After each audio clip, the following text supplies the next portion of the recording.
স্বামী ব্রহ্মানন্দ, শ্রী রামকৃষ্ণ ভক্তমালিকা অখণ্ড, স্বামী গম্ভীরানন্দ। ঠাকুরের সঙ্গগুণে রাখাল সাধুচিত সদাচারও শিখিয়াছিলেন। একবার জনৈক অনুরাগীর গৃহে নিমন্ত্রিত হইয়া ঠাকুর প্রিয় পুত্রের সঙ্গে সেখানে যান। তথায় ভজনাদি শেষ হইবার পর আহারের বন্দোবস্ত হইল। গৃহকর্তা আত্মীয় স্বজনকে লইয়া অতিরিক্ত ব্যস্ত থাকায় ঠাকুরের কোনো খোঁজ লইতেছেন না দেখিয়া ঠাকুর সহাস্যে রাখালকে বলিলেন, কই রে, কেউ ডাকে না যে রে? এরূপ ব্যবহারে সম্ভ্রান্ত বংশসম্ভূত রাখাল অপমান বোধ করিয়া বিরক্তি সহকারে বলিলেন, মশাই চলে আসুন। ঠাকুরের নিকট কিন্তু মান অপমান সমান। তিনি সহাস্যে বলিলেন, আরে রোগ, গাড়ি ভাড়া 3 টাকা 2 আনা কে দেবে? রোগ করলেই হয় না, পয়সা নেই আবার ফাঁকা রোগ, আর এত রাত্রে খাই কোথা? অগত্যা রাখাল নীরবে বসিয়া রহিলেন। কিছুক্ষণ পরে আহারে আহ্বান আসিলে দেখা গেল যে বসিবার স্থান পূর্ব হইতেই পূর্ণ হইয়া গিয়াছে।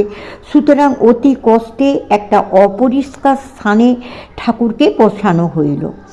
আহার শেষে দক্ষিণেশ্বরে ফিরিবার পথে তিনি রাখালকে বুঝাইয়া বলিলেন যে গৃহস্থেরা অজ্ঞানবশত অনেক সময় সাধুর সহিত যথোচিত ব্যবহার করিতে পারে না। তবু সাধু তাহাদের দোষ না দেখিয়া কেবল কল্যাণ চিন্তাই করিবে। কিছু না খাইয়া আসিলে গৃহস্থের অমঙ্গল হয়। সাধুর ঐরূপ করিতে নাই, অন্তত 1 গ্লাস জল চাইয়াও খাওয়া উচিত। ওই সময়ে তথায় আগত ভক্তগণ ধ্যান জপাদিতে রত থাকিতেন এবং আপন অনুভূতির কথা ঠাকুরের শ্রুতিগোচর করাইতেন। শুনিতে শুনিতে রাখালের আগ্রহ হইল তাহারও এরূপ অনুভূতি হোক। একদিন ঠাকুরের সেই অঙ্গে তৈলমর্দন করিতে করিতে ওই বিষয়ে ধরিয়া বসিলেন এবং ঠাকুর সম্মত হইতেছেন না দেখিয়া বারংবার অনুরোধ করিতে লাগিলেন। ঠাকুর তখন সেই অবাঞ্ছিত আগ্রহের নিবৃত্তির জন্য এমন এক মর্মান্তিক কথা বলিলেন যে রাখাল তৎক্ষণাৎ দক্ষিণেশ্বর ত্যাগ করিয়া চলিলেন। কিন্তু উদ্যানদ্বার অতিক্রমের সঙ্গে সঙ্গে সহসা তাহার চরণদ্বয় অবশ হইল। তিনি মৌন বিস্ময়ে বসিয়া পড়িলেন। এমন সময়ে ঠাকুরের নিকট হইতে রামলাল দাদা আসিয়া তাহাকে ডাকিলেন। অগত্যা তাহাকে ফিরিতেই হইল। ঠাকুর তখন সকৌতুকে বলিলেন, কি গণ্ডি ছাড়িয়ে যেতে পারলি? সেই দিন বিকালে আবার সান্ত্বনা দিয়া বলিলেন, তুই রাগ করেছিলি? তোকে রাগালুম কেন? এর মানে আছে, ঔষধ ঠিক পড়বে বলে।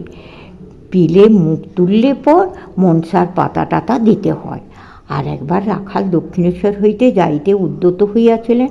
ওই বিষয়ে উল্লেখ করিয়া ঠাকুর অধর সেনের গৃহে তাহাকে বলিয়াছিলেন, এখানকার শ্রাবণ মাসের জল নয়, শ্রাবণ মাসের জল হুড় করে আসে আবার বেরিয়ে যায়। এখানে পাতাল ফোঁড়া শিব, বসানো শিব নয়। তুই রাগ করে দক্ষিণেশ্বর থেকে চলে এলি। আমি মাকে বললুম, মা এর অপরাধ নিসনি। কিছুদিন পরেই দক্ষিণেশ্বরে ঠাকুরের পদসেবা করিতে করিতে রাখাল অন্তর্রাজ্যে ডুবিয়া বাহ্য সংজ্ঞা হারাইলেন। ঠাকুর পরে ভক্তদিগকে ওই স্থানটি দেখাইয়া বলিয়াছিলেন, এইখানে বসে পা টিপতে টিপতে রাখালের প্রথম ভাব হয়েছিল। একজন ভাগবতের পণ্ডিত এই ঘরে বসে ভাগবতের কথা হচ্ছিল। সেই সকল কথা শুনতে শুনতে রাখাল মাঝে মাঝে শিউরে উঠতে লাগলো, তারপর একেবারে স্থির। ঠাকুরের কৃপায় বহু প্রার্থিত অলৌকিক অনুভূতিতে অধিকারী হইল। রাখালের মনে একটা অতৃপ্তি রহিয়া গেল।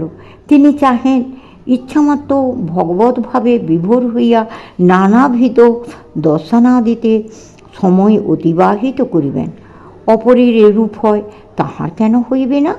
সুতরাং একদিন ঠাকুরকে বলিলেন, কই আমার তো ওদের মতো কোনো দর্শনাদি হয় না।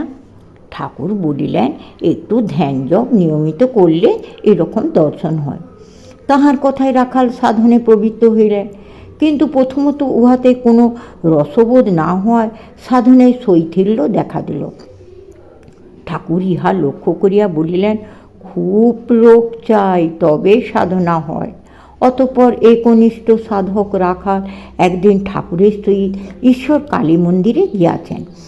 ঠাকুর গর্ভমন্দিরে উপবেশন করিলে তিনি নাট মন্দিরে বসিয়া জপ করিতে করিতে দেখেন সহসা গর্ভমন্দির অপরূপ আলোকে উদ্ভাসিত হইয়া উঠিয়াছে এবং ক্রমে সেই তীব্র স্নিগ্ধ জ্যোতি মন্দির দ্বার অতিক্রমপূর্বক তাহারই দিকে অগ্রসর হইতেছে। ভীত চকিত রাখাল অমনি আসন ছাড়িয়া দ্রুত পদবিক্ষেপে ঠাকুরের গৃহে চলিয়া গেলেন। ঠাকুর স্বগৃহে ফিরিয়া পূর্বিক সমস্ত শুনিয়া বলিলেন, তুই না বলিস তোর দর্শন টর্শন কিছু হয় না, আবার কিছু দেখলেও ভয়ে পালিয়ে আসবি, তাহলে কি করবি বল?